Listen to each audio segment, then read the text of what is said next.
গাজায় যুদ্ধবিরতির ভেতরেও থেমে নেই আগুনের ঝড়। ইসরায়েলের নতুন হামলায় আবারও কাঁপল গাজা উপত্যকা। নিহত হয়েছেন অন্তত ২ জন ফিলিস্তিনি, ঘরবাড়ি ভেঙে ছিন্নভিন্ন হয়েছে একের পর এক পরিবার। ইসরায়েল দাবি করেছে হামাসের যোদ্ধারা তাদের ওপর হামলা চালিয়েছে, আর সেই অভিযোগকে কেন্দ্র করে প্রধানমন্ত্রী বেনিয়ামিন নেতানিয়াহু ঘোষণা দিয়েছেন গাজায় শক্তিশালী পাল্টা জবাব দিতে হবে। তার নির্দেশে মঙ্গলবার সকাল থেকেই গাজার আকাশে গর্জে উঠেছে যুদ্ধবিমান। বোমা পড়েছে গাজানগরীর উপকণ্ঠে সাবরা এলাকায়, ধ্বংস হয়েছে একটি আবাসিক ভবন। একই সময়ে ৭ই শরণার্থী শিবির ও আল শিফা হাসপাতালের আশপাশেও হামলা চালায় ইসরায়েলি বাহিনী।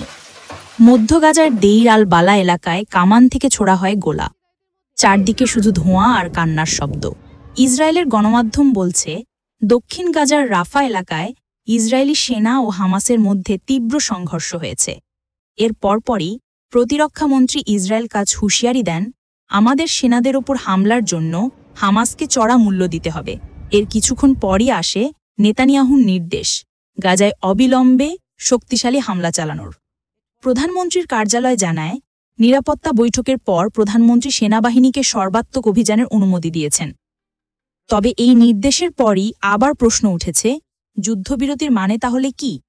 কারণ যুক্তরাষ্ট্রের তৎকালীন প্রেসিডেন্ট ডোনাল্ড ট্রাম্পের মধ্যস্থতায় ১০ অক্টোবর থেকে যে যুদ্ধবিরতি কার্যকর হয়, তারপর থেকেই ইসরায়েলের ধারাবাহিক হামলায় প্রাণ হারিয়েছেন অন্তত ৯৪ জন ফিলিস্তিনি। ২০২৩ সালের ৭ই অক্টোবর থেকে আজ পর্যন্ত গাজার মৃতের সংখ্যা পেরিয়েছে ৬৮,৫২৭ জন, আর আহত হয়েছেন ১,৭০,০০০-এরও বেশি মানুষ। প্রতি হামলার পরই ধ্বংসস্তূপের নিচে ভেসে ওঠে একটাই প্রশ্ন, এই যুদ্ধবিরতি কাদের জন্য?